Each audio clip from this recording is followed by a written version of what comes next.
انسان ہمیشہ دل میں حسرت رکھتا ہے کہ میں جا کے کعبۃ اللہ کو دیکھوں اور روضہ رسول اللہ صلی اللہ علیہ وسلم کو دیکھوں۔ پھر اللہ تعالیٰ اس بندے کی زندگی میں وہ گھڑیاں لے آئے اور پھر انسان جا کے ان بابرکت جگہوں کو اپنی آنکھوں سے دیکھے، تو آپ سمجھ سکتے ہیں کہ اس وقت انسان کی کیفیت کیا ہوتی ہے۔ اللہ کبھی بھی ہمیں اور ہماری اولادوں کو اور ہماری آنے والی تمام نسلوں کو حرمین شریفین کی زیارت اور وہاں کی حاضری سے اللہ کبھی بھی ہمیں محروم نہ فرمائے۔ مجھے بھی اور آپ کو بھی اللہ تعالیٰ بارہا مرتبہ وہاں کی باادب اور قبولیت والی حاضری نصیب فرمائے۔ مکہ معظمہ ہو یا مدینہ منورہ ہو، یہ دونوں شہر رسول ہیں۔ مکہ معظمہ میں ہمارے آقا کریم صلی اللہ علیہ وسلم کی ولادت باسعادت ہے۔ حضور مکہ معظمہ میں پیدا ہوئے ہیں اور زندگی کا ایک وقت میرے آقا کریم صلی اللہ علیہ وسلم نے مکہ معظمہ میں گزارا ہے۔ مکہ معظمہ کی سرزمین کوئی عام سرزمین نہیں، اس سرزمین نے کئی نبیوں کے قدم چومے ہیں، جس میں حضرت ابراہیم اور حضرت اسماعیل جیسی ہستیاں اور حضرت ہاجرہ جیسی ہستیوں کا جو چلنا ہے، یہ اس سرزمین مکہ معظمہ کے اوپر چلنا ہے۔ اور پھر اس سے بڑی جو فضیلت ہے مکہ معظمہ کی کہ اس سرزمین نے امام الانبیاء صلی اللہ علیہ وسلم کے مبارک قدموں کو بوسہ دیا ہے۔ تو مکہ معظمہ شہر نبی ہے، جیسے مدینہ منورہ شہر رسول ہے، ایسے مکہ معظمہ بھی شہر رسول ہے۔ ہمارے آقا کریم صلی اللہ علیہ وسلم کے جو اجداد ہیں وہ مکہ معظمہ میں مدفون ہیں۔ مدینہ منورہ چونکہ حضور علیہ السلام کا مسکن ہے کہ یہاں پر آ کے حضور علیہ السلام نے ڈیرے ڈال لیے ہیں،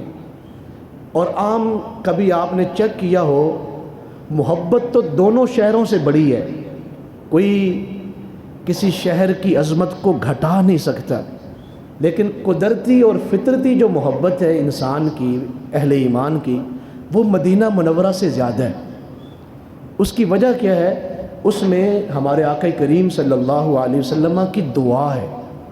صحابہ کرام جب مکہ معظمہ کو چھوڑ کر مدینہ شریف گئے تو کچھ صحابہ کرام وہاں جا کے بیمار ہو گئے، اور وہ مکہ معظمہ کو یاد کر رہے تھے کیونکہ یہ ان کا وطن تھا، ان کے اعز و اقربا اور ان کی زندگی کا ایک طویل حصہ مکہ معظمہ میں گزرا تھا۔ تو پھر آقا کریم صلی اللہ علیہ وسلم نے دعا فرمائی، یا اللہ یہ جو میرے جان نثار مدینہ منورہ آئے ہیں ہجرت کر کے، ان کے دلوں میں مدینہ منورہ کی محبت کو مکہ معظمہ کی محبت سے بڑھا دے، یعنی ان کے دل میں مکہ معظمہ کی جتنی محبت تھی اس سے زیادہ محبت صحابہ کو عطا کر دے، چونکہ ایک دعا کا بھی اثر ہے۔ پھر حضور علیہ السلام کہ وہاں پہ ڈیرے ہیں، حضور علیہ السلام آج بھی وہیں پر ہیں، اور قیامت تک میرے آقا کریم صلی اللہ علیہ وسلم کا جو دولت خانہ ہے وہ مدینہ منورہ میں رہے گا۔ کعبۃ اللہ کا جو گھر ہے وہ مکہ معظمہ میں ہے، تو یہاں اللہ کی قدرت کا جو ہے وہ جلال ہے، ہیبت ہے اللہ کی، اس کا جو رنگ ہے وہ اہل مکہ کے اوپر بھی چڑھا ہوا ہے۔ انسان جب سین حرم میں داخل ہوتا ہے، یہ قرآن مجید نے بھی اس کو بیان فرمایا کہ جب آپ مسجد حرام میں داخل ہوں تو آپ کے دل اللہ کے خوف سے ڈرے ہوئے ہوں، یعنی اس حال میں آپ داخل ہوں کہ آپ کے دل میں اللہ کا خوف ہو۔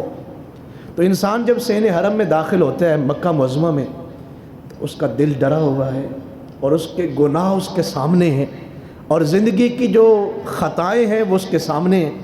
اس لیے انسان ڈر کے وہاں جو گھڑیاں گزار رہا ہے تو وہ اللہ کی ہیبت کو، اللہ کے جلال کو اپنی آنکھوں سے دیکھتا ہے۔ لیکن جیسے ہی انسان مدینہ منورہ آتا ہے اور وہ مسجد نبوی شریف کے کسی دروازے سے داخل ہوتا ہے تو اس کا دل اسے یہ بات سمجھا دیتا ہے کہ یہاں پہ ڈرنا نہیں، اس لیے کہ تو رحمت للعالمین کے دروازے سے گزر رہا ہے، تو رحمت للعالمین کے دروازے سے گزر رہا ہے۔ وہ نبیوں میں رحمت